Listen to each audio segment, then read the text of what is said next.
So good morning, good afternoon, or good evening, wherever you are, ladies and gentlemen. And welcome to the second webinar organized by Arafura and Timor Sea's Ecosystem Action, or AdC2, and Oil Spill Response Limited, or OSRL. AdC2 and OSRL has collaborated this year to deliver quarterly webinars. I am Norman Ramos from OSRL. I will be your facilitator for this webinar. Our hope is to share learning and have productive discussions through this webinar. Before we start, we would just like to run through our ground rules for this webinar. So first and foremost, be respectful at all times.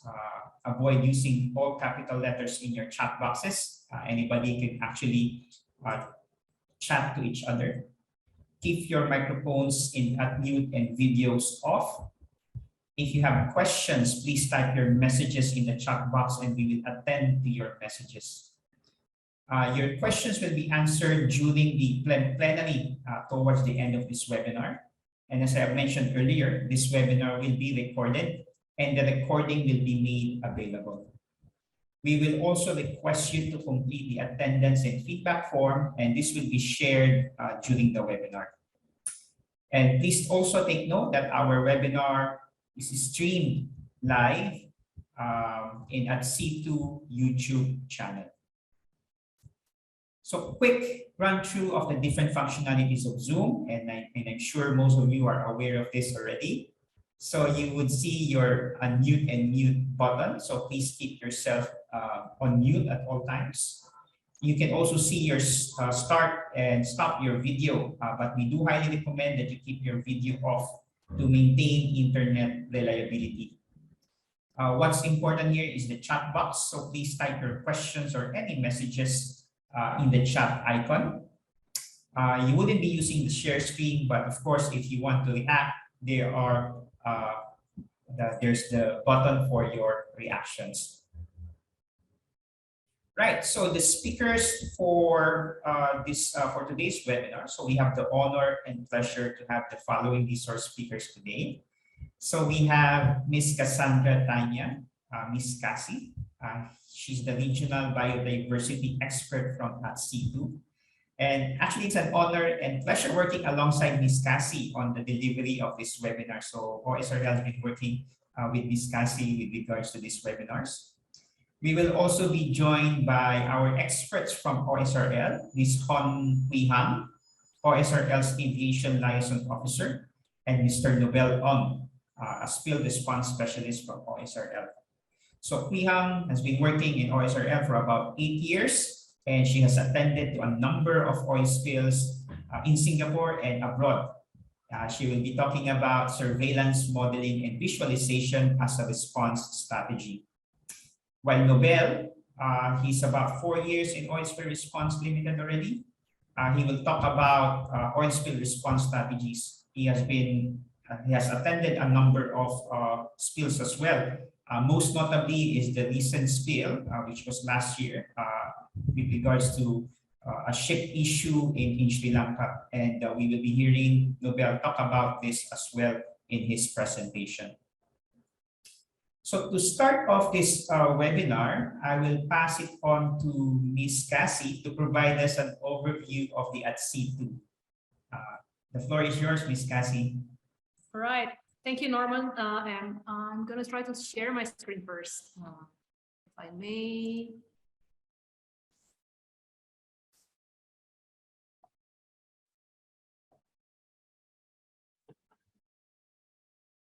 Okay. I hope everyone can see my screen. So yes, I see thumbs up. Thank you. So again, my name is Cassandra Tanya, but yeah, most of my friends, colleagues call me Cassie. I'm the regional biodiversity specialist of AdC2, and it is my pleasure today to welcome you all in our second quarterly webinar. So I will talk briefly and give an introduction of our project. So the AdC2 is the second phase of Arafura and Timor Sea's ecosystem action program, and it is GF financed and UNDP supported.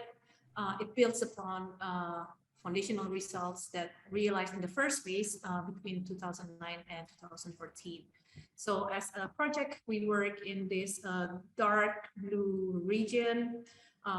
We usually call it as the ATS region, the Arafura Timor Seas region. It is part of the North Australian Shelf large marine ecosystem, and it is bordered by 4 countries, Indonesia, Timor-Leste, Papua New Guinea, and also Australia. Our project beneficiaries are 3 countries, Indonesia, Timor-Leste, and Papua New Guinea, while Australia provides support. And then in Indonesia, we work in 3 sites, in Aru Islands, in Merauke, and also in Rotendao. While in Papua New Guinea, we only work in 1 site in South Klay, which is part of the Western province. And in Timor-Leste, basically we work on the southern coast. So we work in 5 municipalities from Papalima, Manufahi, Manatutu, Bikeke to Lautan. And then as a project, our focus, we focus on the 5 priority environmental transboundary issues. So first is the overexploitation of marine resources. Second is the loss or degradation of habitats. And third is the loss or degradations of biodiversity. Fourth is land and marine-based pollution. And the last one is climate change. And of course, today's webinar will be linked to this environmental concern, the land and marine-based pollution. Then again, as a project, we have 3 major components. So the first component on governance, second is on improving a large marine ecosystem carrying capacity, and third is on knowledge management. We have 9 outcomes. These are the outcomes, and we have 23 target outputs. So in relation to marine and land-based pollution, we have one specific outcome, the outcome 2.2 on reduced marine pollution. So basically, with this outcome, we try to enhance data information regarding the marine land-based pollution. We try to identify the pollution hotspot, try to control point and non-point sources of pollution, and also to strengthen oil spill early warning systems and also capacities. And then since the last of 2020 till the mid of 2021, we have been working with Dr. Wang Taishin to conduct a regional marine and land-based pollution assessment. Here is the report. So if you'd like to read the report, you can just scan this QR code. And the assessment basically identified 2 regional wide concerns in regards to pollution for the ATS region, which are oil spill and marine litter. And then for marine litter, we actually identified that the southern coast of Timor and also Rote Islands are the most vulnerable sites in regards to oil spill incidents. And then after identifying the oil spill hotspot, we basically, since the beginning of 2022, worked together with OSRL, as explained by Norman earlier, to hold 4 quarterly webinars. So basically, we will organize 1 webinar each quarter in this year. And then the webinar is basically to enable information sharing amongst and also build capacity of the ATS stakeholders on oil spill preparedness and response. And then to do so, basically, we design the webinar topics to be progressive. So the first webinar, basically, we try to make our stakeholders more aware of the oil spill impacts. And then from there, we'll move to more understanding of oil spill risks, and finally to what it takes to respond to oil spill incidents effectively.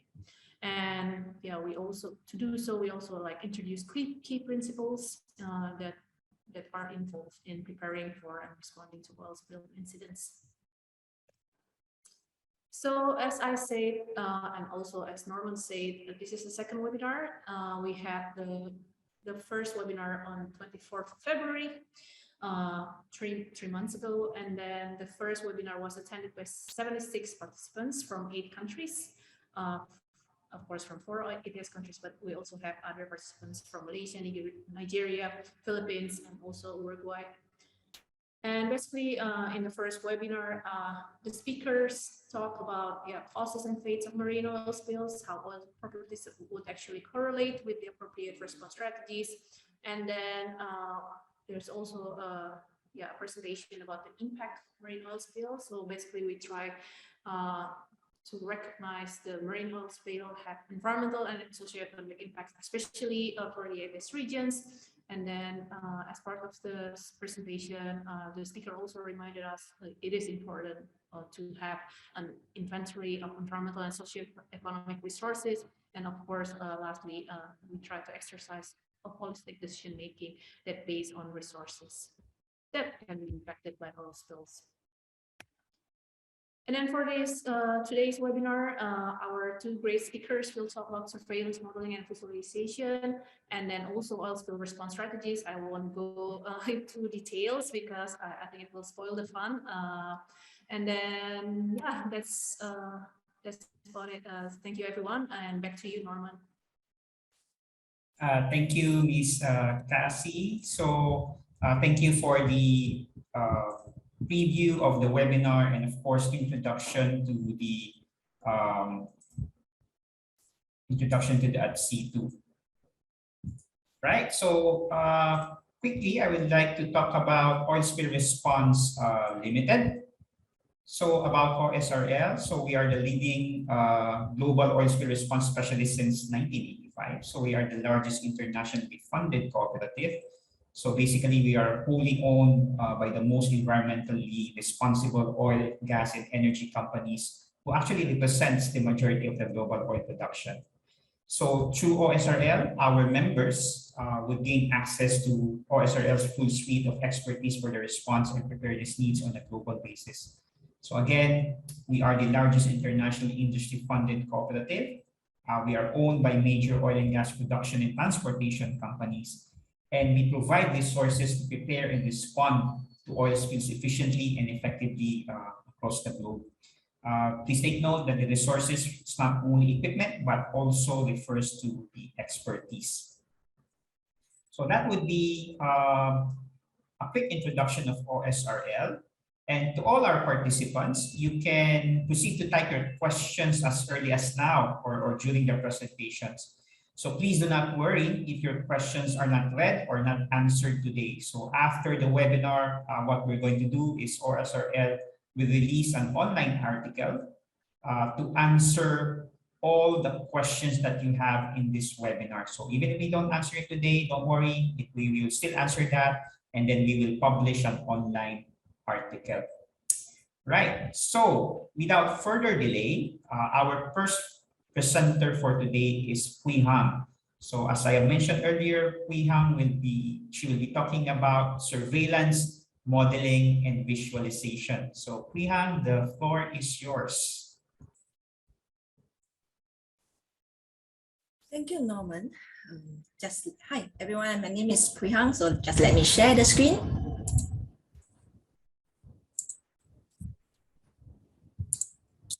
Do give me a thumbs up if you can see my screen. Wonderful. Thank you for having me to share on the surveillance modeling and visualizations. So I think without further ado, I just proceed with the presentations. So what we would like to talk about today. So I think there are 3 main takeaways I hope you can gain from these sessions. So I think first, I would like to touch on you'll get an understanding on why we need to conduct surveillance in an event of oil spill incidents, and what are the surveillance tools that you may use in the response. So next, you'll be learning about 2 different types of oil spill modeling and what are their differences. So lastly, you'll be getting to know what does the visualizations refer to and how common operating features helps us in decisions making in a response. So before we dive into details, so let's do a warm-up exercise to set you to the scene of an oil spill incident. So with the help of Rachel, in a short while, you will see a poll that will pop up in your screen. And what I need you to do is just to click yes or no to the picture that you have seen. So there's a total of 3 pictures, and you just need to make a guess if the slick is oil or not. So when you are ready, so you will see the pop-up already on the picture 1. So maybe just make a guess, is a yes or no for whether it's an oil or not. So I see the polling results keep coming in. Just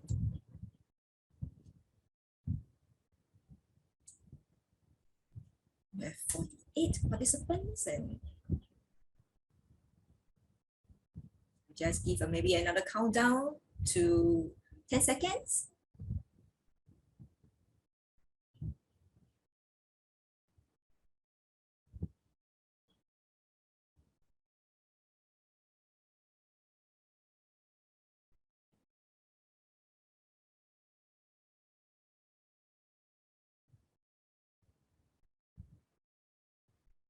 Coming down to another 3 seconds.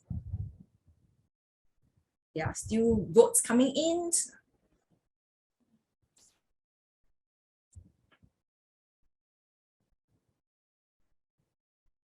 All right. Okay, I think Rachel, you may end the poll. Okay, I have 75% people participate. It's around 36 out of 48. So I encourage more to click the yes or no and just make a guess. There's definitely there's a right or wrong answer, but no worries. I think just to let you to have a feel on what you will see at the oil spill incidents or at the site. So I think all have wonderful answers. I mean, 100% give me yes for those who are participate. So I shall not keep you in suspense. So the answer is yes. It's actually a rainbow sheen. So you just take a note on, I use the word rainbow, which I will explain it further in the presentations later. So are you ready for the second pictures? So Rachel, please go for the second one.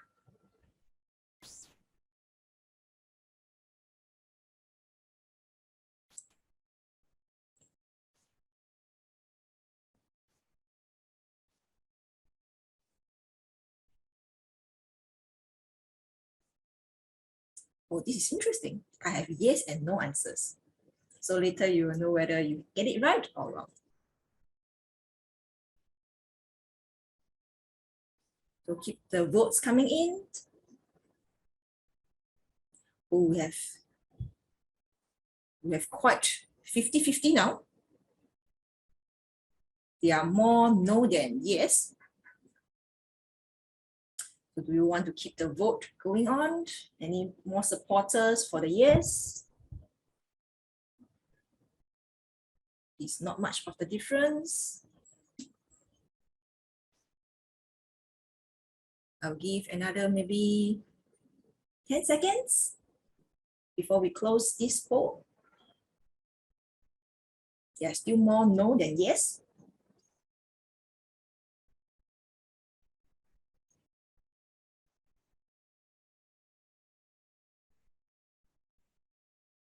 Going down to another 3 seconds. Make your final vote if you think that is a yes or a no.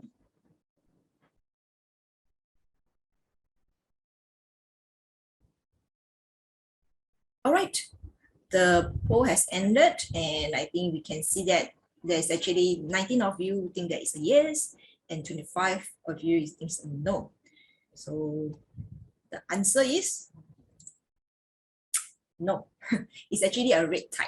So if you wonder what is a red tide is a phenomenon of discolorations of sea surface. So it is a common name for harmful algae blooms occurring along coastal regions, which results from large concentrations of aquatic microorganisms. So this is not an oil. So moving on to the last picture. So Rachel, you can put out. Oh. So these look similar. So give your best guess if it is a yes or no. It may be a trick question. It may be 2 no in a row, or this can be an odd.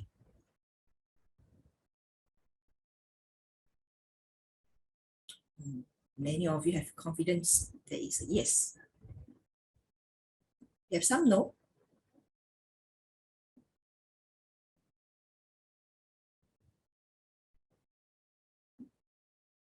Keep the, oh, this is quite fast. Many people have voted. There's still a small percentage. So I do encourage those who want to cast your vote to do it in another 10 seconds.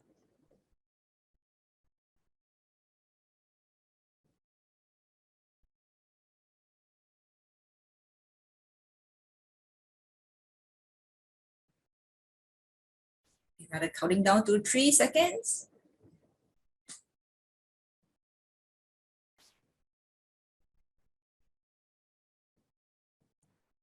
All right, we shall end this poll.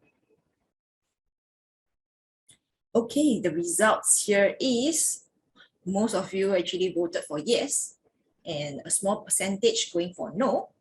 So the final picture, the final answer, yes, it's actually an emulsified heavy oil.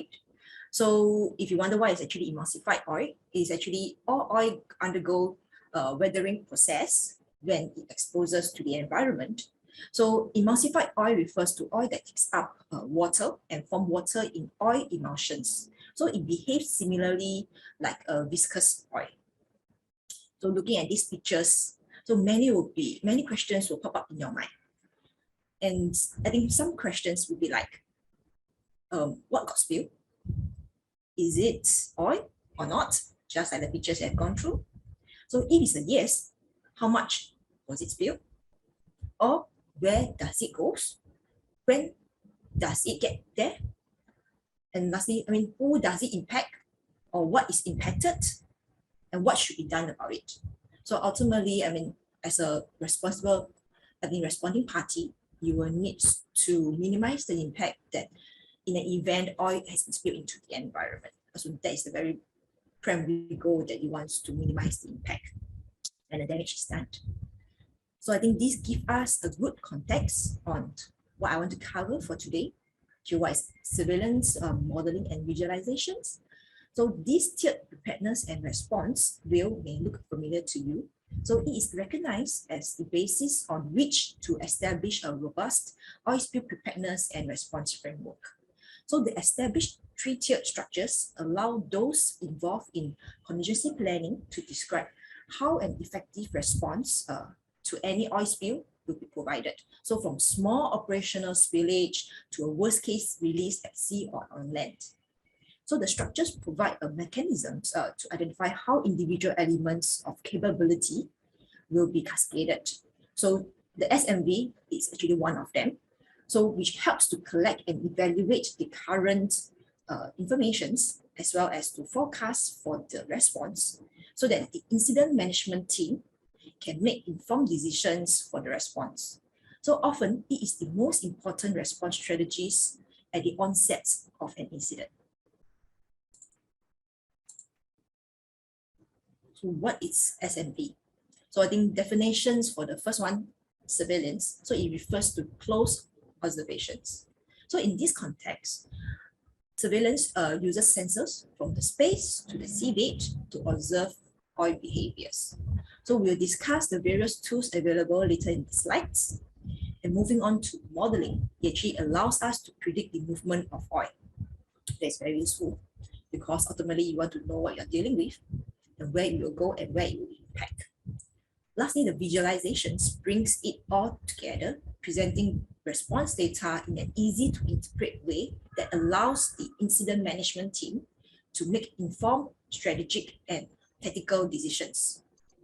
So I think one thing to note is, as technology advances, the tools available for SMV are also continually evolving.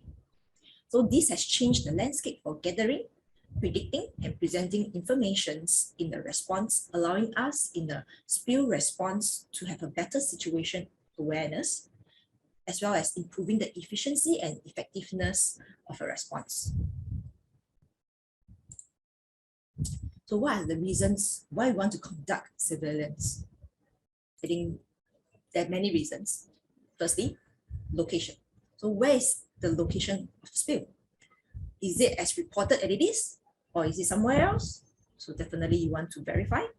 So therefore, sometimes just now you see from the pictures, but it's the location, just now I mentioned the coordinates, whether reported on site, and when you reach on site by a, be it whether an aircraft or surveillance, to verify where is the location of the spill, or is there any real spill to begin with, then which lead you to also the eliminations of a false alarm, which just now picture 2 and picture 3. So one gives you a red tide and the other one gives you an emulsified heavy oil. So in certain sense, from the picture, you will see that they are similar, bit of orange, brown substances. So do you think that is oil or not?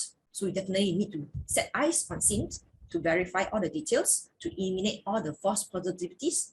So such as the algae, the billboards, the conversion zones. Sometimes it's not really that visible like the red or the brownish substance. It can be just the conversion lines, or even the seagrass, or even the cloud shadows. So I think next will be the origin. Just now we just want to pinpoint, is it actually comes from the responding party, or is it maybe it's actually by another nearby vessels or any installations that can cause this spill. So sometimes it may not be you or the responding party to, or the suspected responding party to be. So everything you need to be verified. Definitely, I think you see some movement. So I think a tool will help us, the modeling will help us in terms of the movement. You know, you want to know after 1 hour, 3 hours, 1 day, 5 days, where does the oil actually move to? Do you actually move to more sensitive areas, or where is it impacted the next time? Maybe in 5 hours time, 1 day time, it will hit the shoreline that is very sensitive to the country or to the environment. So in terms of weathering process, so you know that once oil spilled into the environment, it will change its behaviors in terms of physical and chemical properties. So you want to know whether it have evaporated, whether it actually emulsified just now, or even it spreads, or even it actually sink to the seabed if it's a very heavy crude oil. So something that you want to know what will be happening to the weathering process. Next will be the site prioritizations. So as you know, where's the movement of the oil, you want to prioritize the area that you want to focus on for the operations, because sometimes the spill volume or the extent of the oil may be over a large area. So you may not have so many resources to respond. So you would like to make some site prioritizations. So this comes with the information, you will know which are the area to focus first, and subsequently as days goes by, when the resources comes in, you will be able to react accordingly. So you will not be able to deploy all the resources to all the impacted areas. Definitely some site prioritizations you will need to. Planning. So you definitely, with all the information you gather, you were able to plan where you want to respond, where are the resources going to, then coming into operational support. So can the surveillance provide guidance to the response vessels or the shoreline teams to guide them onto the areas where the thickest oil is? So these are all talking about operational support. Later I will show one examples to give you a better context. And lastly, more often you want to do for reporting. So reports to the regulators, to the governments, or even the internal reporting, or even to the media, or public will be very interested. So you would need to all these kind of information to give to make sound decisions, as well as to disseminate the information to the concerned party. So give you once, I think we expand on the operational support. So as you can see from the picture here, a helicopter is tasked to guide the vessels during a containment and recovery operations. So I think it can be used to direct response assets to response during the, I think, to recover the oil, and also to contain and recover the oil spilled. Secondly, maybe to target the heaviest oil concentrations. So in such a large extent of oiling. So where you want to focus first, so you want to target those heaviest oil concentrations. So maybe the surveillance can actually help you to do so. And you want to improve on the encounter rates, because certain areas, if there's very, I would say that dispersed oil, or even there's one more sparse locations or very thin concentrations, you want to move to the heaviest or the thickest oil concentrations to collect or to contain and recover more oil. So I think that will help you to improve the encounter rates. Increasing response efficiency, as I mentioned, also to validate the techniques. So whether the sea containment and recovery is effective, or you actually need to consider even using of dispersants. So all these response strategies will be covered by Nobel later. So moving on to what is the available surveillance tools. So if you're looking at, there will be, this picture give you a very good from the space to the surface and to the subsurface. So definitely you can see some satellites from the space that's talking about the sensors, and also in the air, the helicopters, the aircraft, the drones that's very popular nowadays.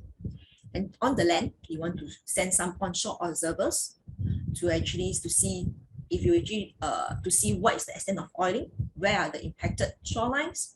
So often there's one strategy looking at the shoreline cleanup assessing techniques. So there's something that you want to consider.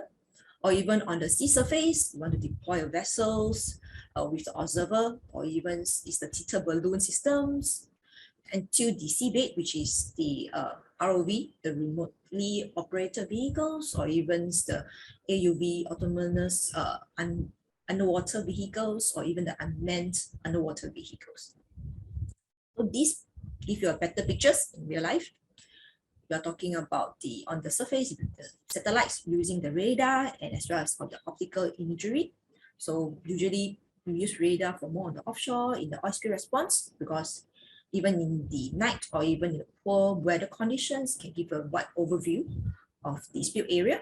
So aircraft, be it a fixed wing or a helicopter or twin propeller, it can give you a good context on what's happening with a trained observer. So they're able to give into terms of the quantifications. So I think next, is the upcoming will be the drones. So it's actually unmanned vehicles and can give you cover a wide range in a shorter time. So I think one concern is always the limitations by the permission to fly, because you need to deconflict the airspace, and not certain area is actually restricted. So I think it will be country specific. So different countries have their own, I would say that specifications or requirements to fly a drone. And moving on to the vessels. So I think the vessels are straightforward. You will deploy a nautical surveys to what is the extent of the oiling, what is the appearance of the oil to be like, whether it has emulsified, give a close-up observations, details.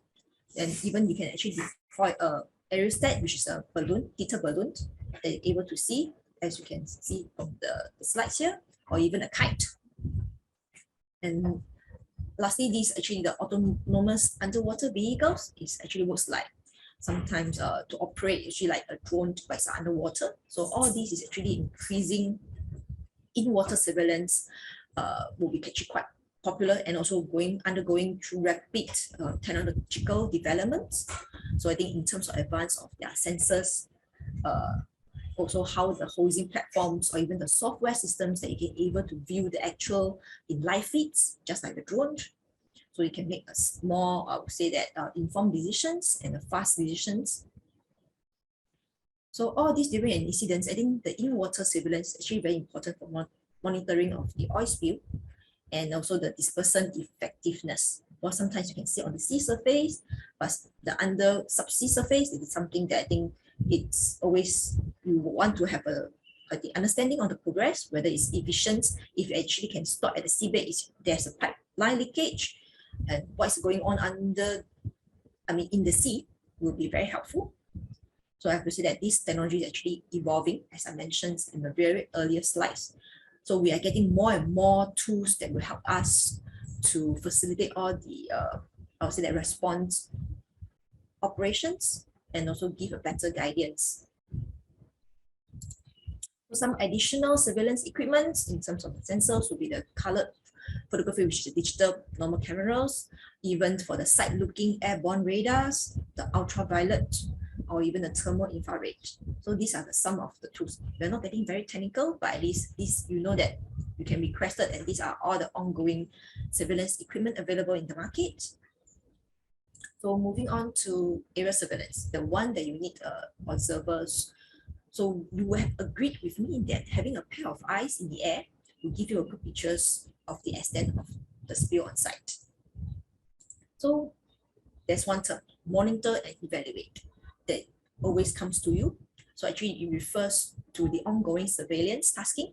For example, just now we mentioned about determining the location of the spill, observe the condition of the spill, how much oil is still present, are you able to give a quantifications of the volume of oil on site, or has it been going through the weathering process, naturally dispersing, emulsifying, or it has actually impacted the shoreline or even the wildlife.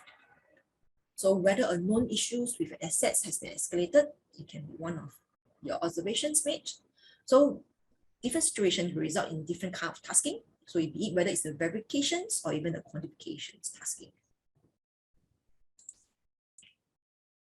So since the color of the oil itself, as well as the optic effects, are influenced by the meteorological conditions, which is the altitude, the angle of observations, or even the color of the sun, or an appearance cannot be categorized purely in terms of its apparent color. So sometimes you say this color will be red, blue, or silvery, metallic, gray, or very thin, very thick.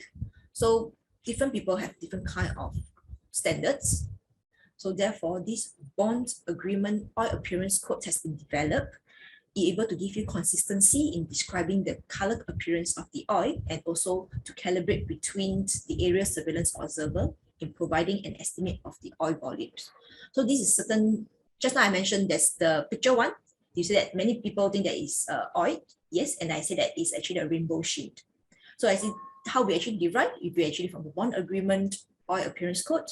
So from the thinness, from the sheen to the rainbows, metallic, these continuous true colors, that will be the 5 codes, 5 color codes. And lastly, others will be the emulsions. So we do not actually give a thickness to the emulsions oil.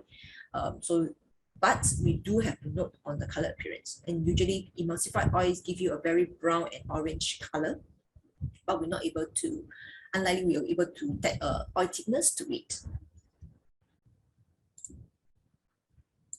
So I just want to share one experience I have for the recent spill that I attended, as Norma has mentioned, in the Sri Lanka. So I was deployed as an area surveillance observer. So I was on the helicopter conducting missions. So maybe give you a context how this can be done. So firstly, you'll be predicting the oil slick. So just now, I think we have one software, which is the modeling software. They're able to help you to predict oil slick. So we will have this search box, as you can see from the screen. We will define a search box. Then this is the location of the spill. We will actually fly there to actually conduct a localized search. So this is during the COVID times. So we can see that actually everyone's donning appropriate PPE to reduce the skin contacts or minimize the skin contacts between the people present in the helicopters. So I think we conduct a localized search within the search box. Then when we arrive on scenes, you see the conditions, the extents, where's the directions of the oil moving towards. Then you can give spill quantifications in terms of just now using the color code that I have. You define the oil area, you define the color appearance of the oil, and you're able to associate a certain thickness to it, and ultimately able to give you quantifications of the oil volume. It's all estimations, just remember, because it's just observed. It's an observation made by the observer. So some close-up oil, so definitely you want to fly closer to the oil and can take some pictures, and also to know what is the actual color appearance, and to directing operational support. So I just give you a spoiler here. There's something that I marked in the circle. later part, when Nobel show you share with his experience in Sri Lanka, you were able to see what is this. So actually, when you do a area surveillance, you're able to spot certain anomalies. You want to feed back these informations to back to the incident management team or the I would say the command center. Then from there, you actually can deploy resources on shore to verify what is it about. So lastly, definitely you want to do recording and reporting. So when I arrive back, I need touchdown on ground, I will give a call back to the command center to report what I've seen before I come up with a report to see what is the track that I fly to and give you certain pictures on the locations, what happens to the oil, what's the appearance, and what's the extent of the oil. I think that gives you a good, summary on what is actually surveillance about, why we want to do it, and what are the tools available, and also my sharing of my experience on how to conduct aerial surveillance missions. So moving on to modeling. I think we know that time is the essence in a response. So you want to know what it's done and what can be done for the first 24 hours, which is critical, and to make an efficient and effective response. So I think oil spill modeling actually attempts to capture how the oil interacts with the natural environment.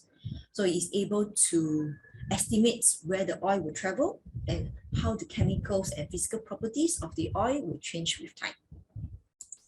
So I think general rule of thumb is 100% on the current and the speed of the directions of this of the spill. Then also 3% wind speed and directions, and you're able to plot the trajectory, which give you where does this oil move to.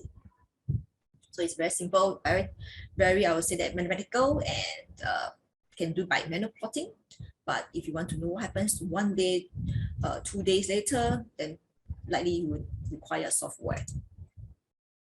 So what is required to run an oil spill model? Definitely you want to know the positions of release. So you give a latitude and longitude for the coordinates, as well as if you know the depth. The depth actually is for the subsurface modeling if it's required. So moving on to the spill details. So it's the date, when it happens, what is the estimate volume, because if you're from a pipeline, you know after you shut down the valve, what is the amount in your pipeline that actually already may leak into the environment, or from the vessels, you already know how much oil product you carry, and you give the worst case scenarios and different estimations. Maybe 1 tank has breached, 2 tank has breached. So you will give an estimate quantity so that we can run the models. So, and the model duration, which means whether is it instantaneous or it is still ongoing. So certain that you cannot stop the source, you will have to be it's an ongoing release. So you will have to know this kind of informations. Definitely the oil type. Likely you can get all these informations from your oil access sheets that you will be provided. So likely we will require that you can able to provide us with oil access sheets so that we can actually get information from there. So, and so if you know about all the rest of is the temperature on release, diameters of release holes, gas liquid ratios, the gas densities, if you are talking about the gas plume modeling that we are going for, suspended sediments, load of water. So this is certain parameters that you require. But I think there are some differences between the surface and the subsurface modeling. So I think definitely subsurface will require more details.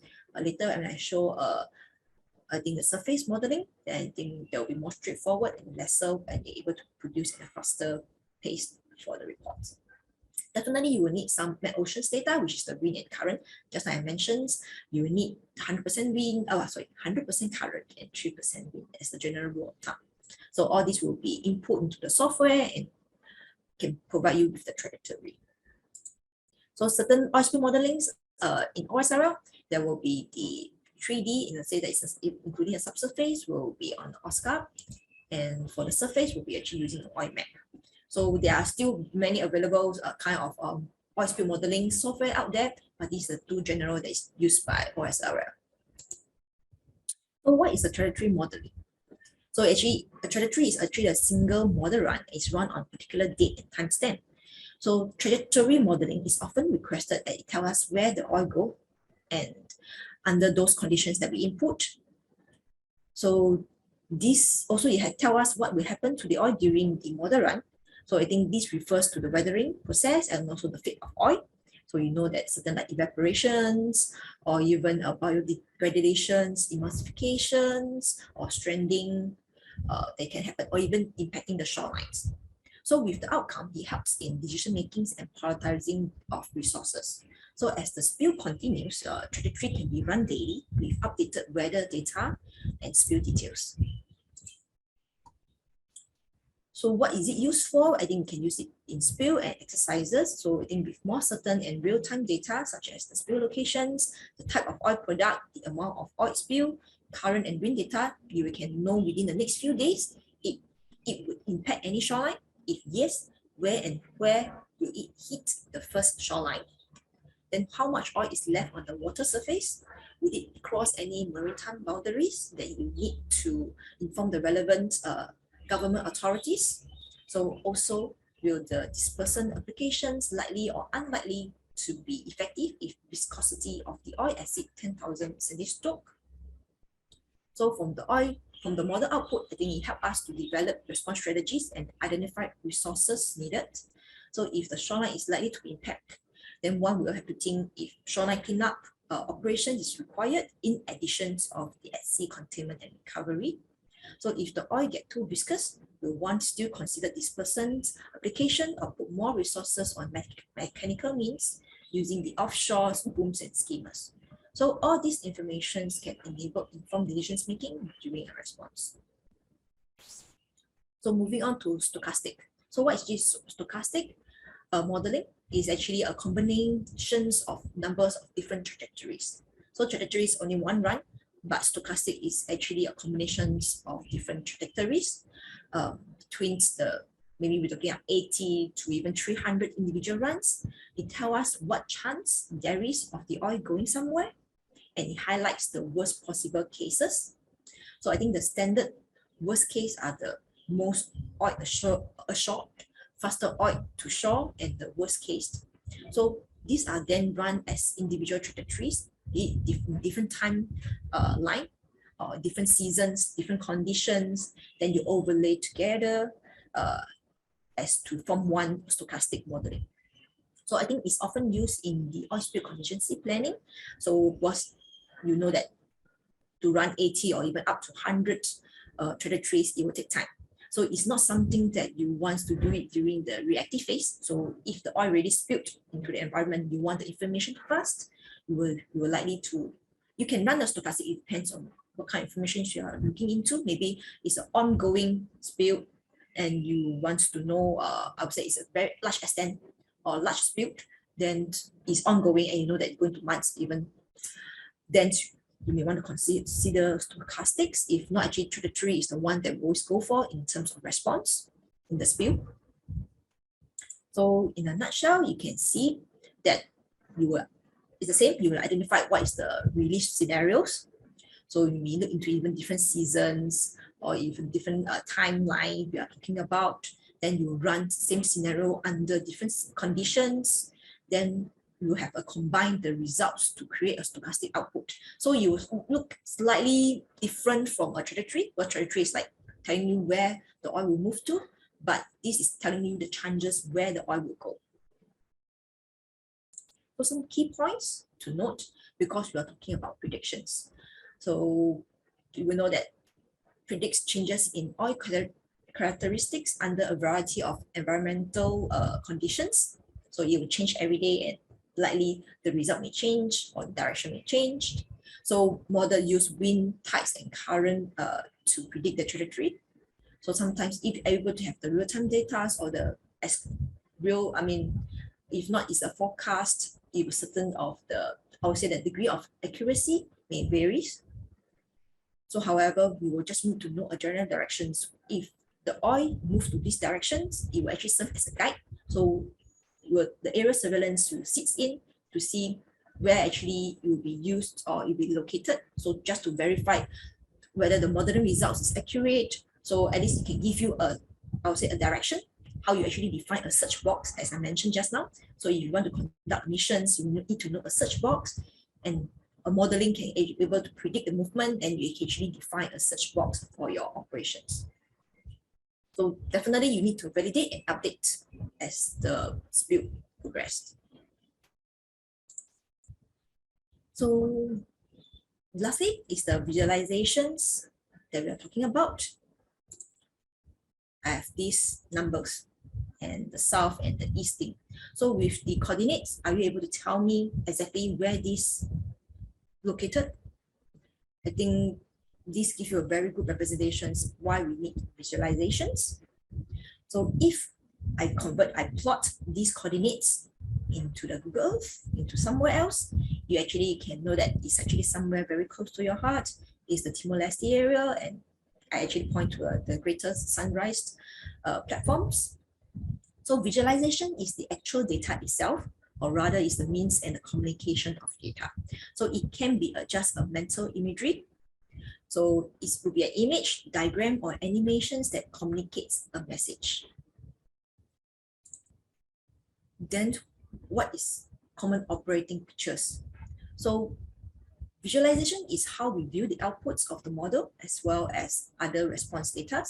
But a common operating picture is a computing platform based on the graphical information systems that provides a single source of data and information for situational awareness, coordinations, communications, and data to support emergency management and response personnel and other stakeholders involved in or affected by an accident. So these are the definitions. So you can see that there's the different platform available, which is maybe it's the Google Earth or even the ArcGIS. So to expand the view, that what should be included in the common operating pictures is a consolidated and integrated single platform that display what and where things are happening in real-time feeds. So from the planning, operations to finance and logistics. So you just want a single platform that actually able to gather all the data, and everyone can view it from this platform to actually make certain decisions, be it the operational or even the technical decisions. So some of them can be like on the ground. You will have all the map and overlays on the video feeds, then the shoreline status reports, and you want to put in the sensitive areas. So when the oil predicts or the modeling predicts where it goes, whether it will hit your sensitivities, then maybe you already actually input all the satellites imagery with all the coordinates. So you want to put it in. So as over time, you build these common operating pictures.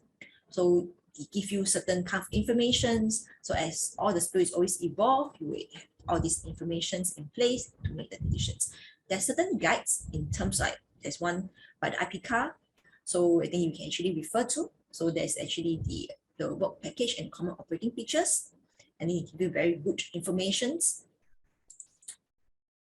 And this is why you want to do and visualize the response data. Definitely, just like I mentioned, is actually accepted and integrated components of the effective oil spill response. To provide the strategic information, it presents all the data in a single place. Then you make complex data more accessible, understandable, and usable. And it communicates to others.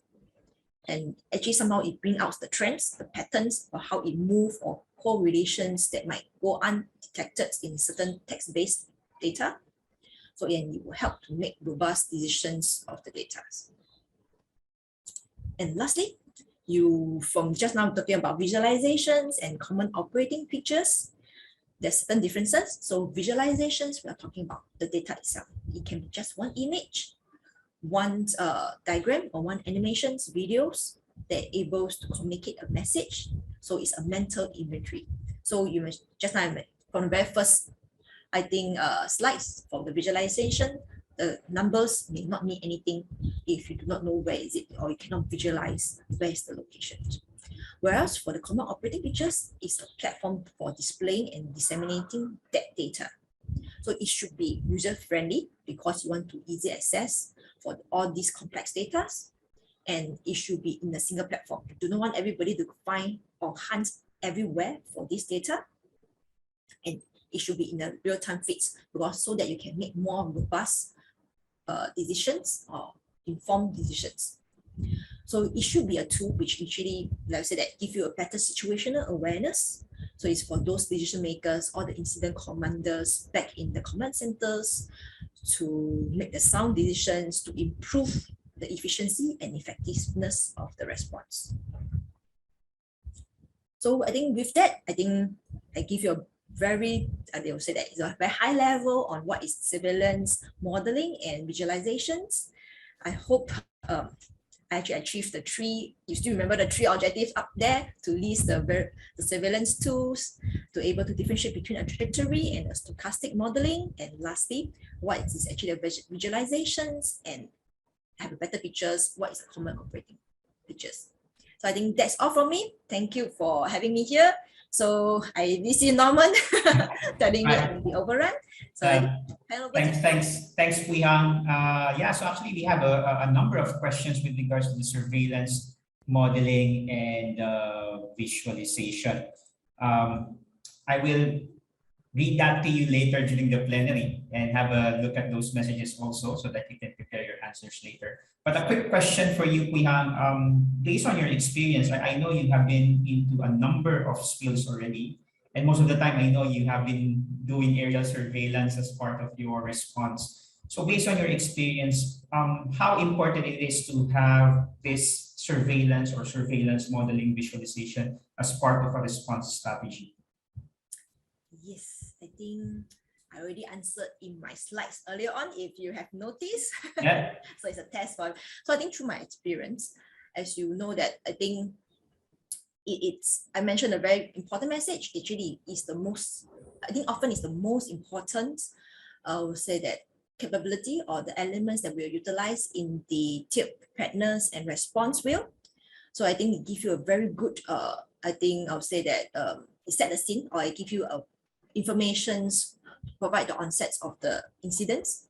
So I think for myself, it's something that when I receive a call, was I also a duty manager, so I received a call from the responding party. So I want to understand what is going on, what happens, where it does the oil goes. So all these informations will be required, and often modeling will be the first one that but the responding party will require. So we will run the model, give, and within a few hours, then you will get information that likely where the oil will go, and able to send certain area surveillance or people on the ground to go in that directions to verify the information. So definitely, I would say that this is one of the first two that you want to utilize during a response. So I think then, so that when you receive all the data, everything is set nicely in place, modeling, verified by the area surveillance. Then lastly will be how you want to, I would say that collect the data and display in your command centers, which lead to visualizations. So I think definitely this is something that is very important to set the scene for your response or incident management. So basically, this is the first, I would say, one of the first strategies that you're going to use in event of an oil spill. That's right. All right. Good. Thanks, Pui Hang. So please join us later on the plenary. And to all our participants, please check your chat box. Our platform administrator will be sharing the link to the attendance and feedback form. So for those, you can indicate on the attendance form whether you require an electronic certificate, and we request the participants to complete and submit the form after the webinar. All right, so thank you, everyone. Okay, so without further ado, we now understood surveillance, modeling, and visualization as a response strategy. Now I would invite Nobel to talk about the other oil spill response strategies. So Nobel, the floor is yours. Thanks, Norman. Good morning, everyone. Just give me 1 minute. Let me share the screen.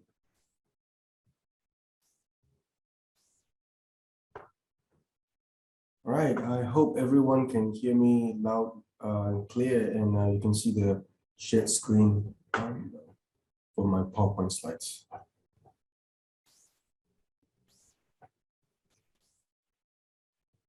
Okay, so I'll be presenting, my name is Nobel, I'll be presenting on oil spill response strategies. So first things first, I would like to talk about the objectives, very similar to Pui Hang's presentation. So first thing is to be able to list different response strategies at the end of this session, and to understand how to select the response strategies for different type of spill correctly, and to understand and discuss the benefits and limitations of each and every response strategies that I'm talking about in this session.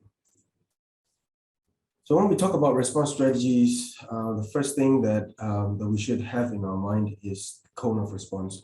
So what is the cone of response? Is basically talking about different response strategies that it goes outward from the incident location. So you can see here in the incident location that if, for example, if the spill is an incident well blowout, then what first we have to think about, we can think about is source control, maybe subsea operations like subsea dispersant injection. Then we think about fluorometry, where we verify the effectiveness of the subsea dispersant injection. And moving upwards from the incident location, we have the containment and recovery. Maybe we can catch and recover some of these oil slicks that we might have missed out from the subsea dispersant injection. Then if we are doing containment and recovery, we will have offshore command and staging area as well. And we have area surveillance and area dispersant out in the outer area for area surveillance. I'm sure Pui Hang has already highlighted the importance of area surveillance and area support, that how important it is and what are the different uses of it. So area support can also help the containment and recovery, or even vessel dispersant, for example, which I'll be talking about in the next few slides. So just to have a bit of thinking on what are different type of response strategies that we can apply in a spill in different areas of the spill. And we obviously in the shoreline, if the oil has impacted the shoreline, we have shoreline operations like shoreline protection and shoreline cleanup operations and shoreline survey to make sure that the correct resources are going to the correct locations. Okay. So moving on, I will be diving straight into offshore surface dispersants. So this slide is just a brief overview of what is a dispersant basically. So dispersant have two components mainly. So the first component is solvent carrier. So what is it is that this solvent carrier just maintains dispersant in liquid so that we can spray it onto oil. And the next component is a surfactant molecule. So what is the surfactant?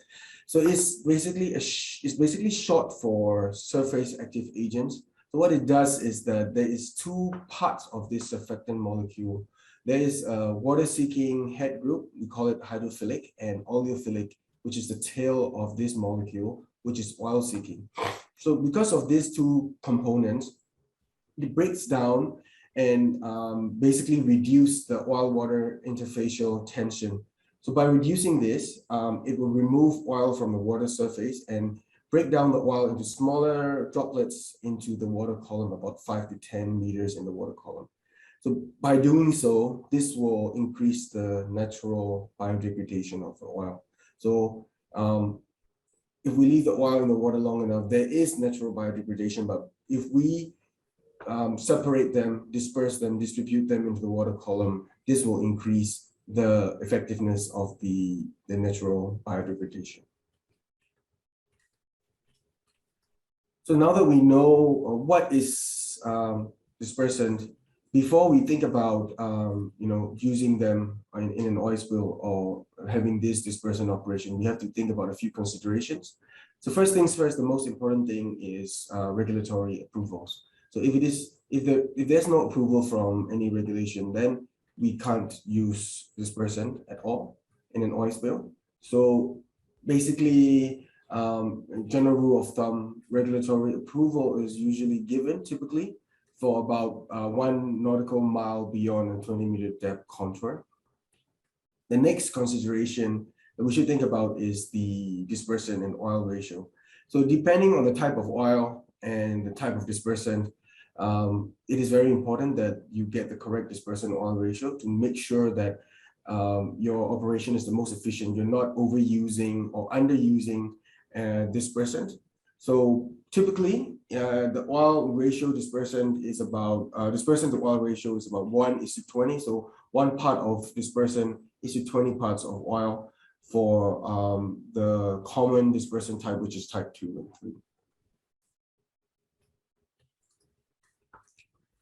So next, I'll be talking about this. We can discuss about disadvantages and advantages of the dispersant. So what are the advantages? It is a rapid response, and we can cover a large area, especially if we're using something like aerial dispersant. And why is it rapid response? Is that it is much more similar and less, I would say, bulky than if you compare it to containment and recovery. I'll be talking about containment and recovery in the next few slides as well.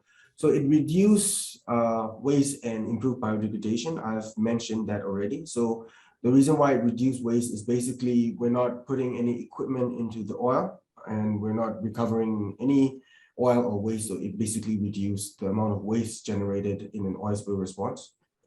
It can operate in a rougher sea or weather. So if you're just, for example, if you're using aerial dispersant, even if the sea is a little bit rough, if it is not suitable for containment and recovery, let's say, we can still spray dispersant application in a rougher sea or weather. And even for emulsified oil, dispersant can actually break down or reduce further emulsification. But then again, there is up to a certain limit and time window for dispersant to be effective. So if, let's say, the emulsification has increased the oil's viscosity up to more than 10,000 centistokes, then dispersant might not be effective anymore. But then again, it's just a general rule of thumb. And the best way to make sure that if it works or not is to get a sampling and try it out to see if dispersant is effective in an oil spill. So what are the disadvantages? So oil is removed, it is not removed, but it is redistributed. So as mentioned before in the previous slide, we're not containing and recovering the oil, but we are redistributing it into the water column. So that leads to the next disadvantage, which if you use it near a sensitive resource, for example, coral reefs or farm fishes, because we are redistributing the oil and making it into smaller droplets into the water column, it might be toxic and have an adverse effect on these sensitive resources. Okay, and I've also mentioned time window for effective use. So if, let's say, if the spill has been a few days or a few weeks, if the oil has been on the water surface for quite a long period of time, where the emulsification has increased the viscosity, it might to more than 10,000 centistokes. Dispersant might not be effective anymore. And as I mentioned before, we generally don't recommend to use dispersant in shallow water because we're distributing the oil into the water column. So if the water is too shallow, then there might not be enough volume for this redistribution of oil into the water column. I hope this clears up a few questions and give you a bit of idea of what is dispersant. So I've got a few photos of dispersant application in this slide. So you can see in your top left corner, it's a vessel dispersant application. And the next two photos on the right is basically aerial surveillance. And this photo you can see here is the aerial dispersant. So the fixed wing aircraft goes really close to the water surface to do this dispersant spraying. So it helps when there is a spotter aircraft, as what Poyang has mentioned before, to guide these vessels and even the fixed wing dispersant aircraft, to guide them to correct locations and correct directions where the oil slick is. And as an alternative, there's also a heli bucket option for dispersant application. This is just a nice, a good video to give you an example of what the vessel dispersant application looks like.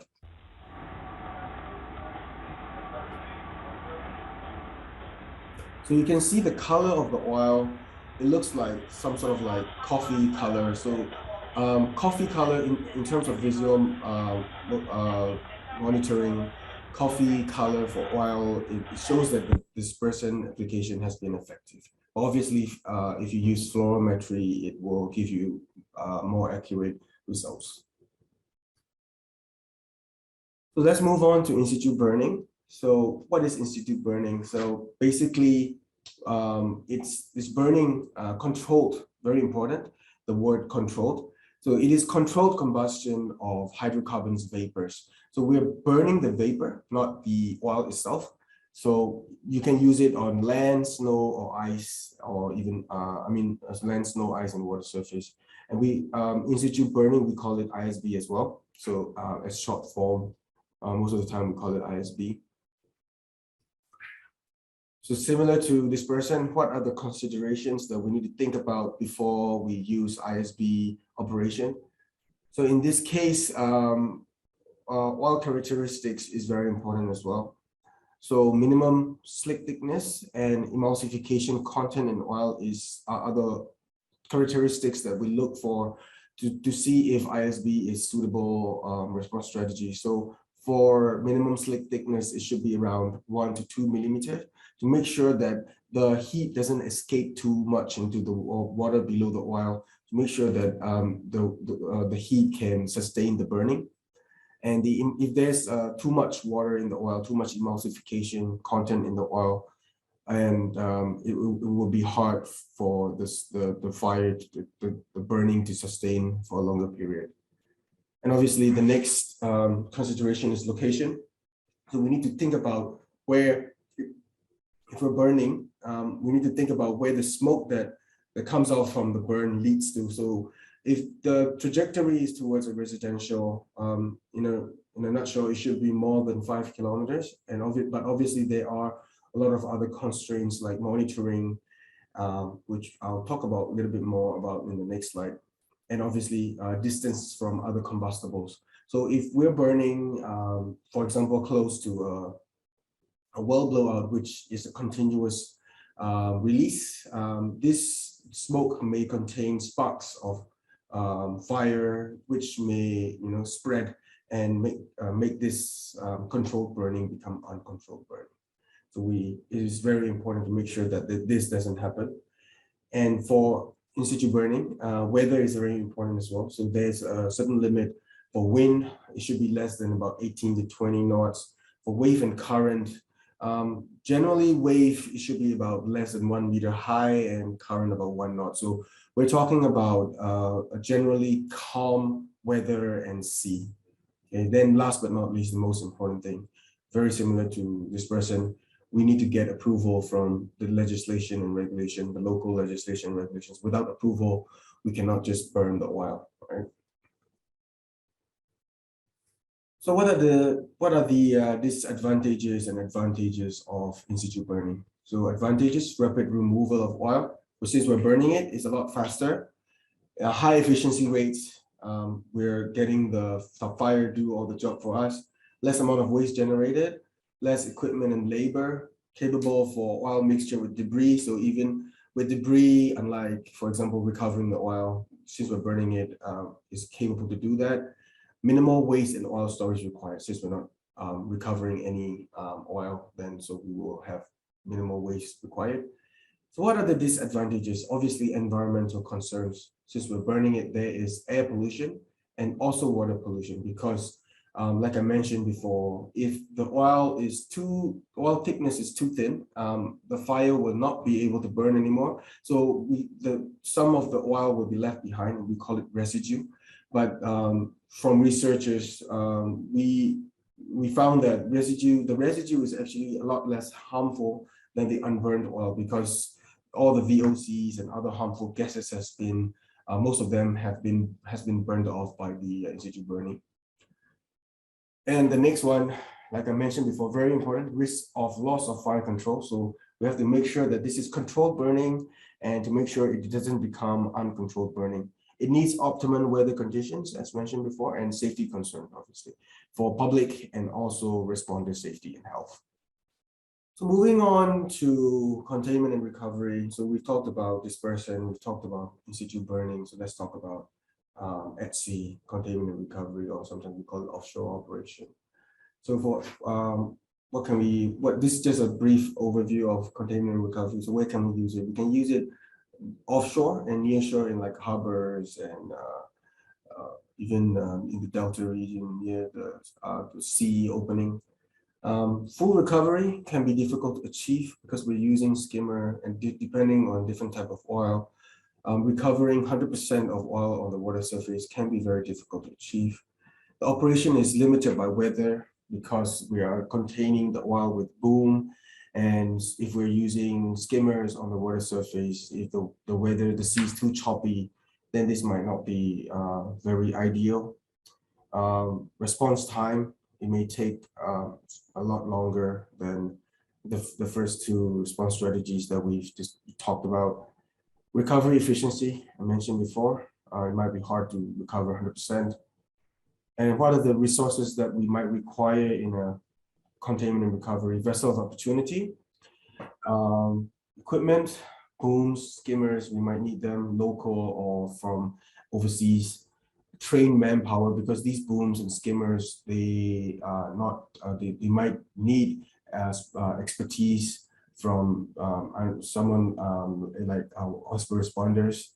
Recovered oil storage. So this is actually very important. Waste management is usually one of the most typical bottleneck in an offshore operation. So waste management and oil disposal has to be. I have to highlight that this has to be considered thoroughly in a containment and recovery operation. So in this slide, you can see a few offshore booming formations. These are just diagrams of, so you can see on the top left corner, this is the J formation. So basically two vessels required, one towing support vessel and one deployment and mother vessel, which is positioned closer to the apex. That's why it's in the J formation. So that's where the mother vessel can collect the oil. And in the next photo you see here in the middle is the U formation, where three vessels are used in this case, and two towing vessel, one towing vessel, one deployment vessel, and another vessel for recovery. And on the top right corner you see here is the side sweep system, where just a single vessel is used, where it does both containment and recovery at the same time. So this is more suitable for like targeting those smaller slicks. And in the bottom left corner you see here is the V formation, where it uses a specialized response vessel to collect the oil that is contained by these two vessels in the V formation.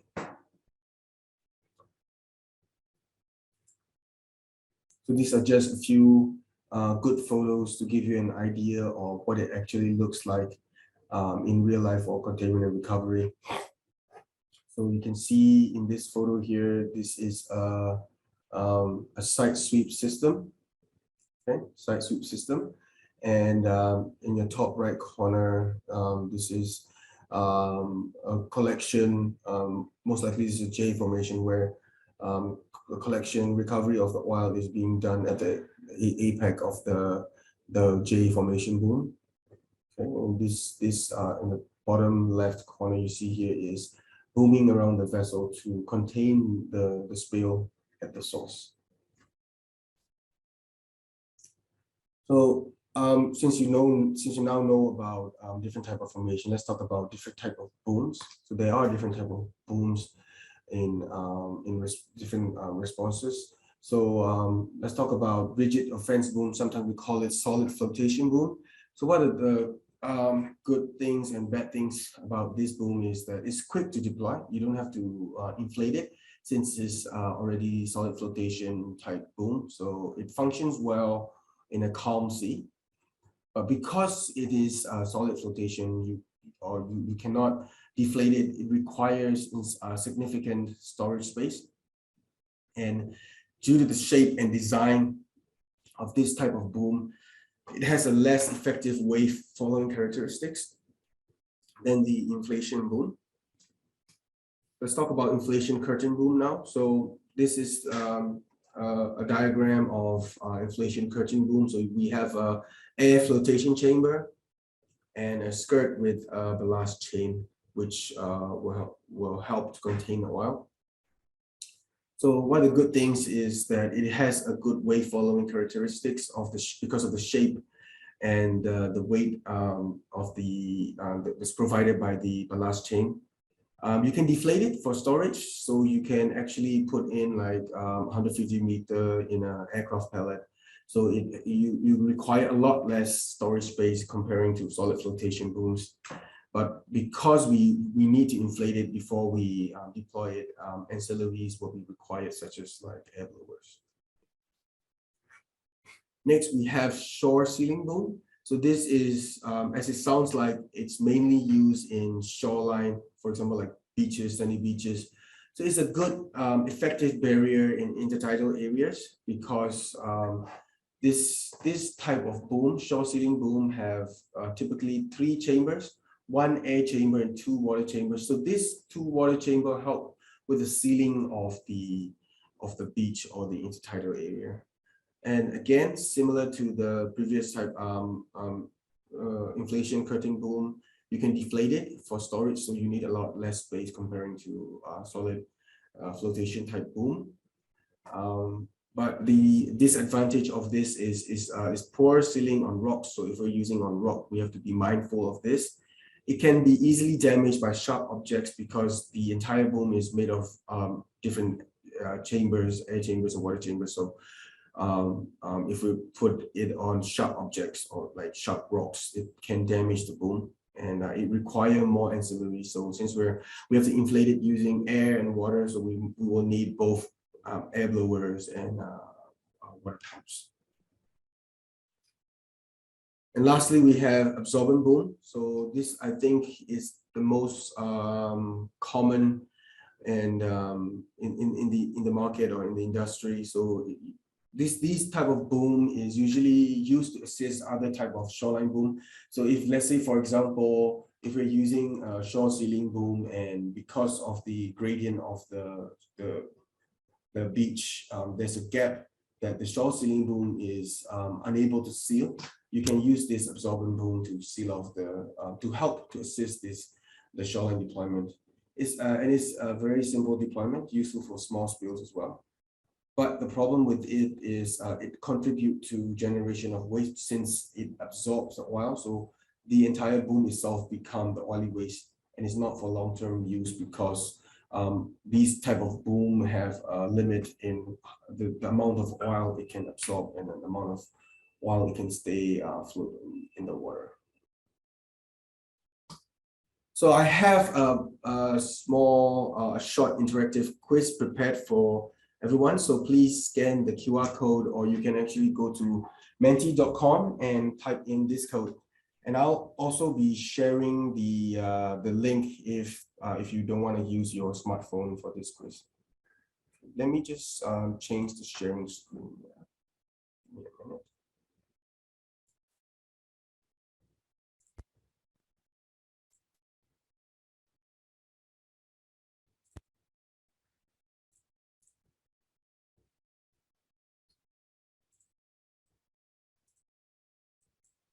Get the link for everyone.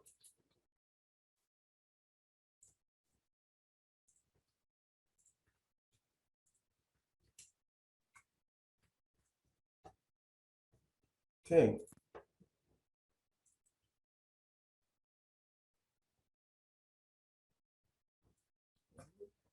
The wrong slide, sorry. Okay. Everyone managed to get into the slide, get into the quiz? I see about 4. I'll just give about 30 seconds for everyone to scan this and come to this, the quiz. Please, I encourage everyone to participate in this quiz.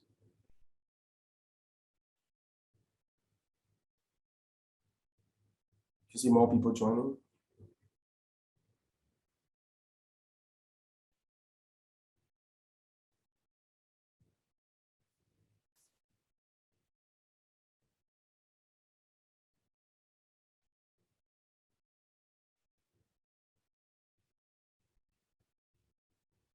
Right, so I hope everyone is able to join this quiz.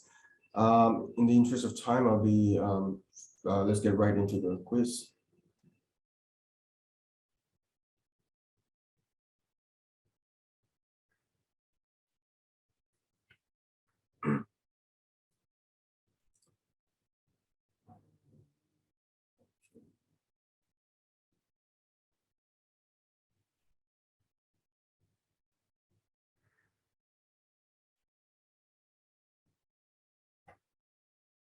Let me start the countdown of 10 seconds. So basically it's showing, I've given you different type of booms, and what do you think is the most suitable for offshore oil spill, like you see in this photo. Okay, so the correct answer is inflation curtain boom. So I can see most of you got it right. So that's good. Moving on to next question. So the question is, what type of boom you see in the option will be most suitable to use in a beach shoreline oil spill? Great, everybody's selecting C. We start the countdown of 10 seconds.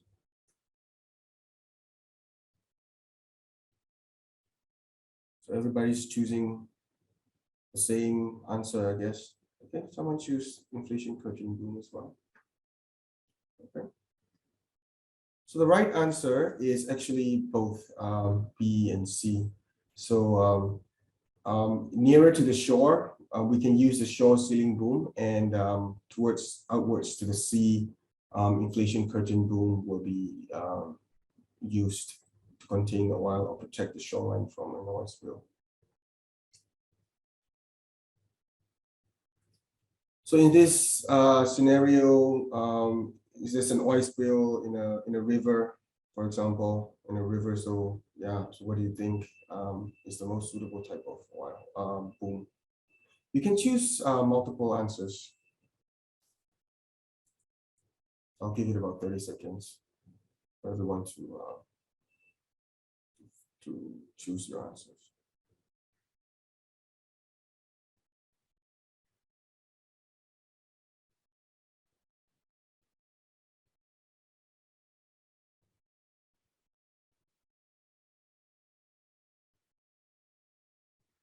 So it's very interesting. I can see a lot of people have different ideas. So most of all different type of boom, all 4 types of boom have been chosen. So that's very good. All right, let's look at the correct answer. So the correct answer is actually all except the shore ceiling boom. So usually a shore ceiling boom is used in those like beach or shoreline type of scenario oil spill. So yes, solid flotation boom, solvent boom, inflation curtain boom, all these three type of booms can be used for this type of oil spill. So that's all for this quiz. Thank you very much, everyone, for participating. So let me move back to the slides. Just give me 1 minute.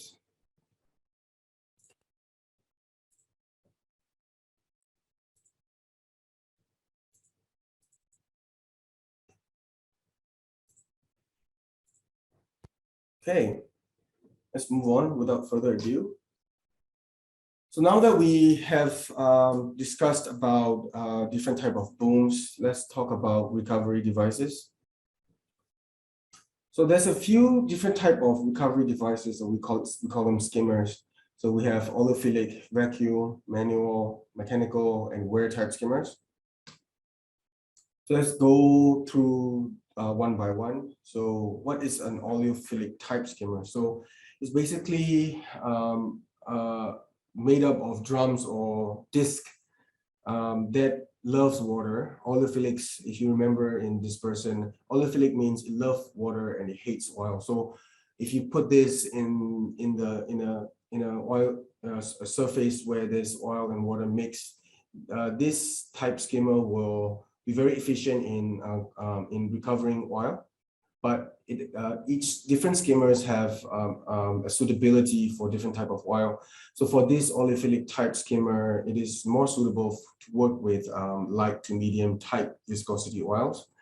The thing about this type of skimmer is it can be damaged by dispersion. So if we've already used dispersion on an oil spill, we need to be mindful about using this type of skimmer in that oil slick that is already been sprayed with dispersion.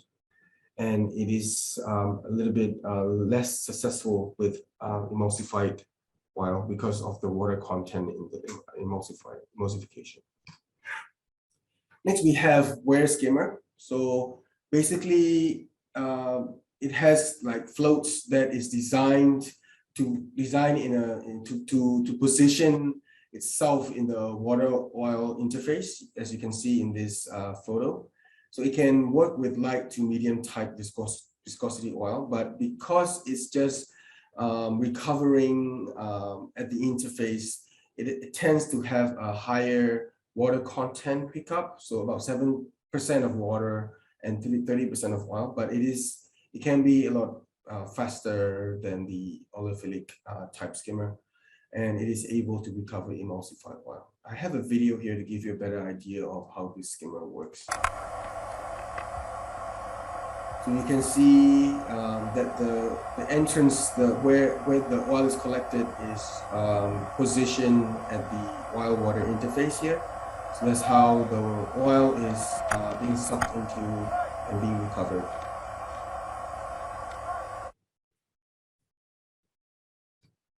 Let's move on to vacuum skimmer. So it's very similar to the vacuum that you might have at home.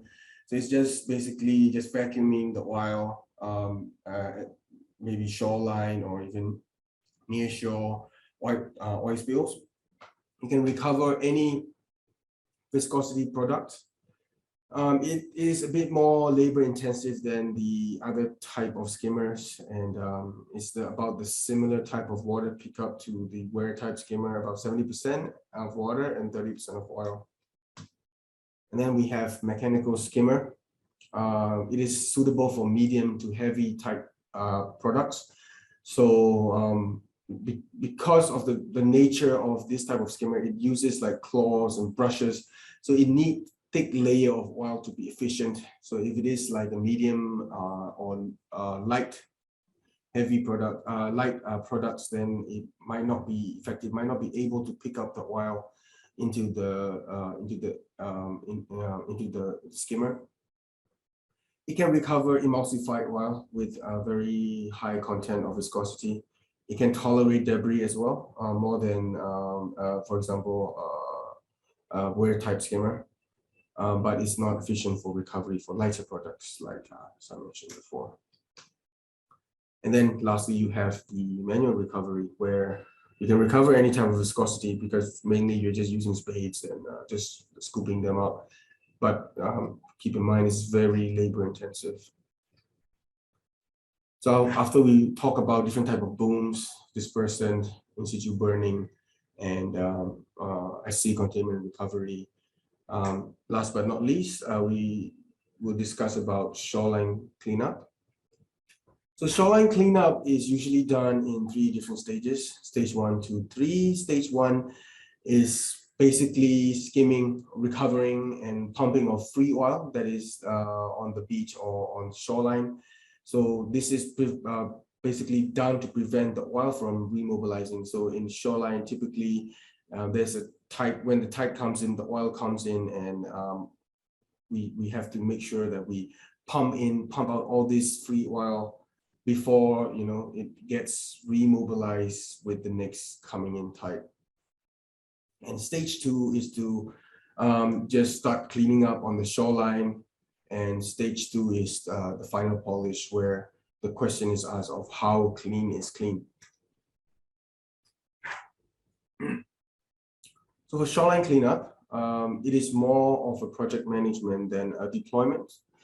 So there's a lot of careful planning required, a lot of logical progress more than specialist expertise, a lot of manpower intensive, very manpower intensive, logistically demanding.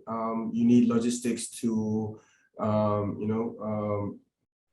manpower to transport the recovered oil back to waste management. It is expensive since it is very manpower intensive and a lot of logistics is involved. And there's actually different varieties of type of shoreline affected. And in fact, getting access, actually getting there to the site can be an issue before you even be able to start cleaning up the site. So there's something to be mindful of. So that's all for all the different type of response strategies that are for this session. So I'll be sharing a few good case studies for my session. So the first case study is Indonesia well incident that happened in 2019. So this is the incident location, and I'll be sharing a bit of a timeline of what happened for this incident. So on the 12th July 2019, there was an oil spill that originated from drilling activities. So about 3 days later, the incident was declared an emergency. And so this oil spill was allegedly caused by a gas leak in one of the offshore block. So the incident location is about 2 kilometers north of Karawang, and is due to this, it polluted the North Sea of Karawang, West Java. The spill owner deployed assistance from in-country Tier 2 response company and Boots and Coots to combat the oil spill. And on 23rd of July, about 11 days later, OSRL received a notification from the spill owner regarding this incident. And on the 5th August, OSRL representative is deployed to Jakarta to sign the contract with the spill owner. And after the contract was done as non-members agreement, on the 22nd of August, OSRO headed down to the spill site to deploy AdC containment and recovery. So that is one of the response strategies that we discussed in the previous slides, isn't it? So I have a few photos here, a few good photos that was taken during the oil spill response while some of our staff was there. So this is the incident location that you can see in this photo. This is the shoreline impact from this oil spill. This is actually our octopus skimmer at work in action, collecting oil from the apex of the containment and recovery. Another good photo of our octopus in action. This is a photo of our staff doing the servicing of the octopus skimmer between each operation day. In this photo, you can see waste management using IBC to contain the oil that is collected using the skimmers. So we have octopus skimmer on the left, and in the middle is the sea devil skimmer that was deployed on site from Singapore base. And we have, you can see in this photo, a lot of IBCs that we use to collect the oil from the sea surface. Next, I'll be sharing the Sri Lanka shoreline response 2021. So both of these case studies I'm sharing, they are the most recent and the most prominent oil spill responses that OSRL, especially Singapore base, attended in the last few years. So this is actually from last year. I attended to this spill myself. I was the first batch to attend this spill. So what happened is on 20th May 2021, there was explosion, chemical fuel emission of a container vessel about 9 nautical miles northwest of Port Colombo in Sri Lanka international water. And OSR was notified of this. And what happened is after this explosion, this entire vessel was on the seabed at about a depth of 21 meters. So it's not exactly very deep water.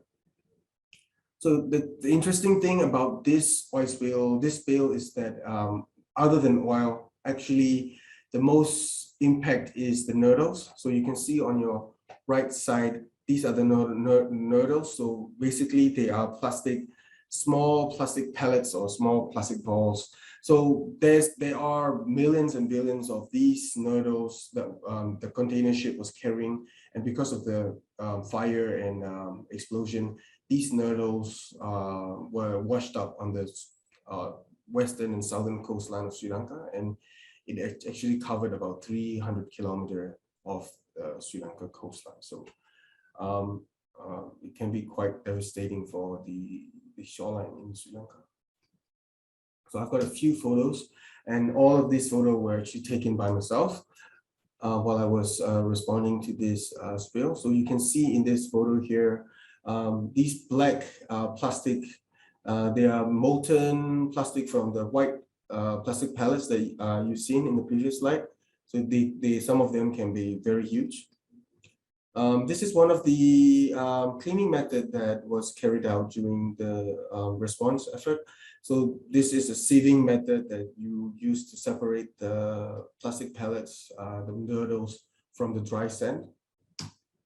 This is a flotation method where we use it for the nurdles that are on the wet sand, where you just sort of like put a mixture of sand and the nurdles in the water, where because of the plastic nature, it is lighter than sand, so it floats up to this water surface. That's where we can separate them out.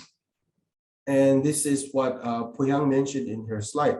During her area surveillance, she spotted anomaly, a big structure on the shoreline, and I was actually on the ground, and I saw it was actually a whole container that was washed up on the shoreline. In this photo, you can see a bit of waste management. That's how the nurdles and bigger molten plastics are being collected and transported to the warehouse for waste management. This is also another very useful method of separating the nurdles and cleaning the beach. So this is called a trommel. It's very common in beaches like in Australia, where you use this trommel to separate the plastic rubbish from the beach. But this trommel is a bit of modified, and this trommel you see here in this photo is actually a prototype in testing. It is modified. The mesh of this trommel is modified to be able to separate the small nurdles from sand. So it was very useful and effective as well. So this is the end of my slides, but I do have another quiz for everyone. So let me share the screen and just give me 1 minute.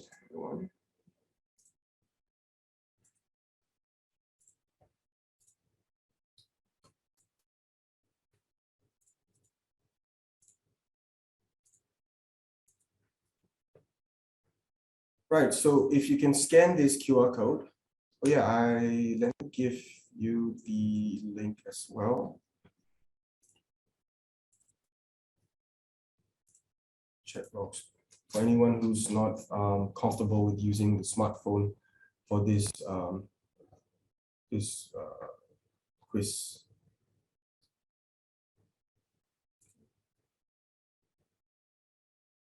Right.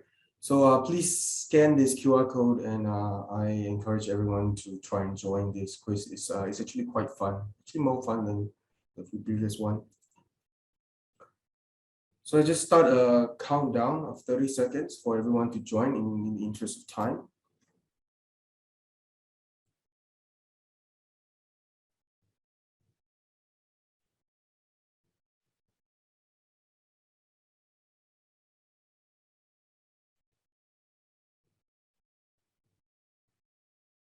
So I see there's about 10 people in the quiz, so I hope more of you guys can join this quiz?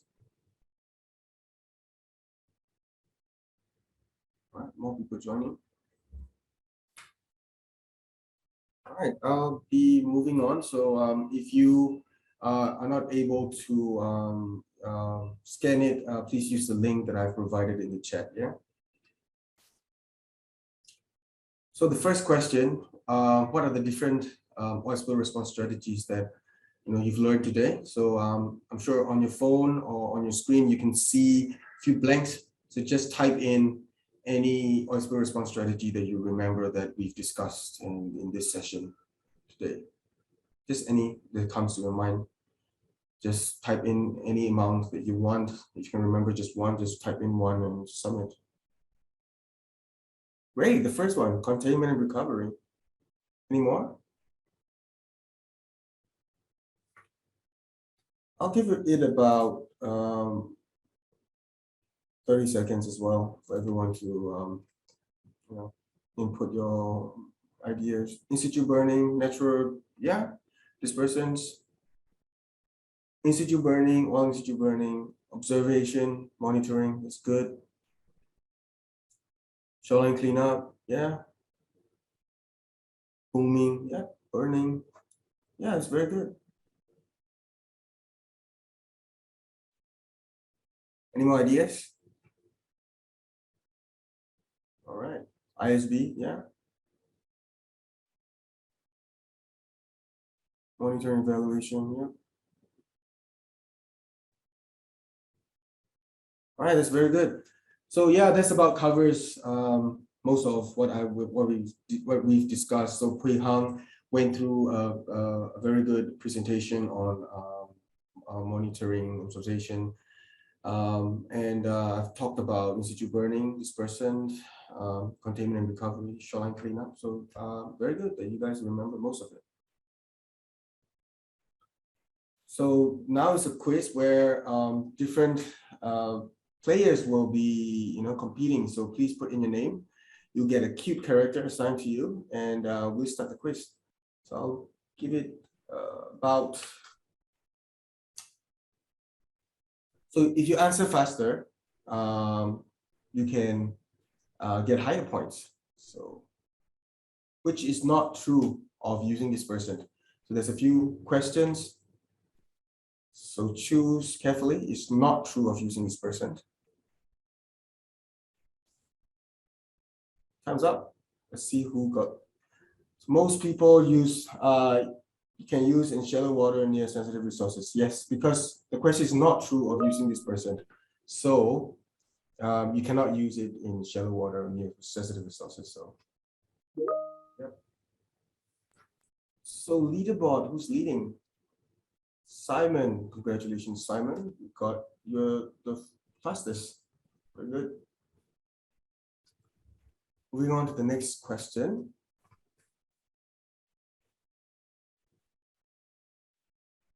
What are the advantages of using in situ burning?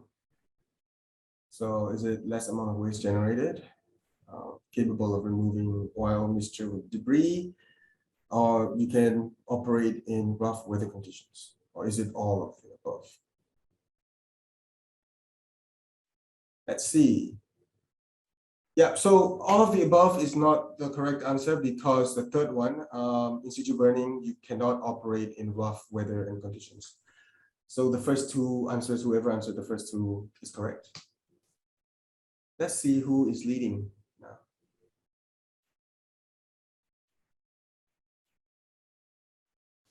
Okay, Simon is still the leading person. Very good. Question 3. So for offshore booming, U formation, how many vessels are required? I hope you remember this. There's a few types of booming. So for U formation booming, how many vessels do you think is required? But just take a wild guess if you can remember.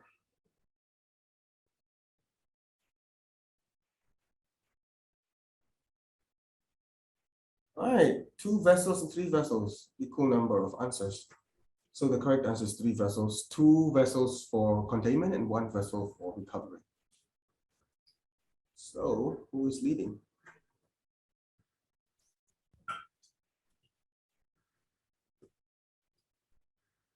Simon is still leading, no? But Henderson is catching up real quick, very close competition now. And Mr. Ganjar is not far behind as well. Last question. Remember, answer fast to get more points. So what is the most suitable type of oil for mechanical skimmers? So the options are light viscosity, light medium, or medium to heavy viscosity oil. So which do you think is the most suitable for mechanical type skimmers?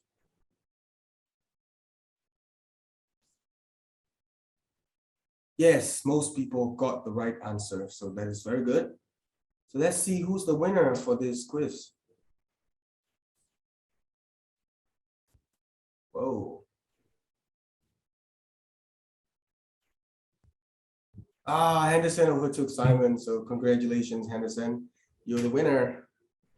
So yeah, that brings to the end of my PowerPoint slides. To be, yes, so let me just go back to my slide. Yeah, thanks, Nobel. Yeah. Can I get Pui Hang to on her video for the quick plenary that we will have? Okay, so we have Pui Hang.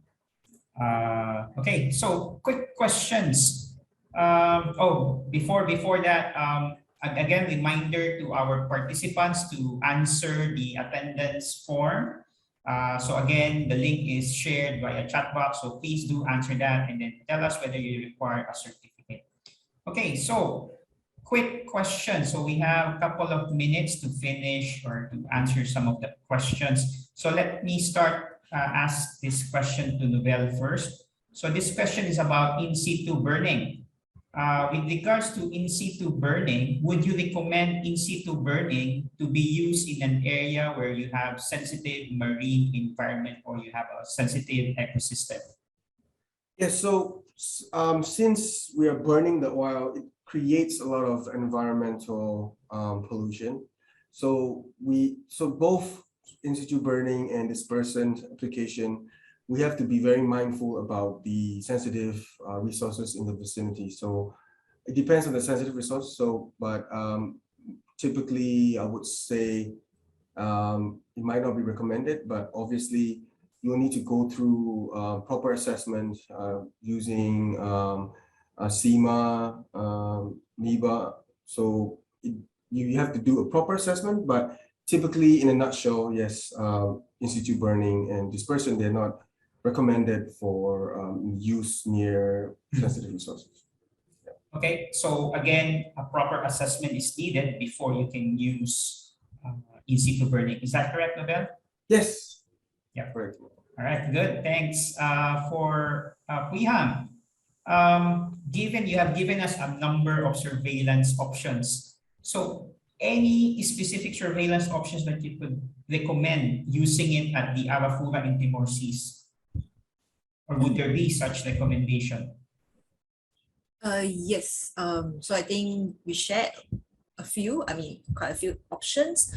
I think there's always advantages and disadvantages to the various type of surveillance tools. So I think the very common one that I think we'll use will be the aerial platforms. So to do the aerial surveillance, so I think that can be done using, as explained, is the helicopters or the fixed wings aircraft, because it gives you a fast and wide coverage of the spill area. But for sure, if you want to do a close-up observations on shore, I would say the observers and the nautical surveys will be able to give you quite a good close-up look on the oil. So I think it will depend on the applications in terms of what at the stage you are in. So I think in the beginning, definitely you want to go for the fast and wide coverage so that you know what is the extent of the oil. You want to know what to do next. So definitely I think aerial platform is something that you want to consider. For sure, I think satellite, because you have lesser restrictions, you can actually define the area of, I would say that search box or the area that you want to look into. However, I think the disadvantage will be, I think, the time. So I think for the first image being obtained by the satellites, it will depend on various factors. So I think in time critical wise, I think aerial platforms or aerial surveillance will be a recommended choice. So basically, Pia, what you're saying is we start with aerial surveillance, but as we want to get more clarity on the image, then we could use other platforms as well. Yes, that's right. Right, good. Again, another question to Nobel. This one again for in situ burning. From your experience or personal opinion, is there a weather condition that is acceptable or not acceptable in the in situ burning operation? Yeah, so I think in one of my slides, I've gone through actually in situ burning actually need a very calm sea and good weather. Because we are containing the oil with the boom, so basically the type of sea calmness that we require will be similar to at sea containment and recovery. So it's about wave height of about less than 1 meter and current of about 1 knot. If it is more than that, we might have current failure or like splash over failure, which we might lose control of the in situ burning. And we need to think about the wind speed as well. If the wind speed is too strong, the burn might not be able to sustain. And if it is too strong, you might lose control of the burning again, because you might get like higher wave heights where it will have a splash over where you lose control of the fire, and it will lead to undesirable effects. Yeah. So if it's a choppy weather, choppy current, you wouldn't recommend in situ burning. No. Right. Okay. So I think we have one more. We have time for one more question, and I will pass this on to Pui Hang. And I think you have done some modeling before as part of your response, Pui Hang. Is that correct? Yes. Yeah. So question is this, there are information on the current, direction and speed of the current is often difficult to obtain. So do you have any tips or good options for obtaining this kind of data? Oh, of course. So I think I think there are free weather data available for the public domain. I think same with OSRL. I think we also utilize them, as it's impossible to obtain or to purchase data for every country, as we support our members worldwide. So I think some of the online available source will be the Copenhagen's MetOcean's Marine Service.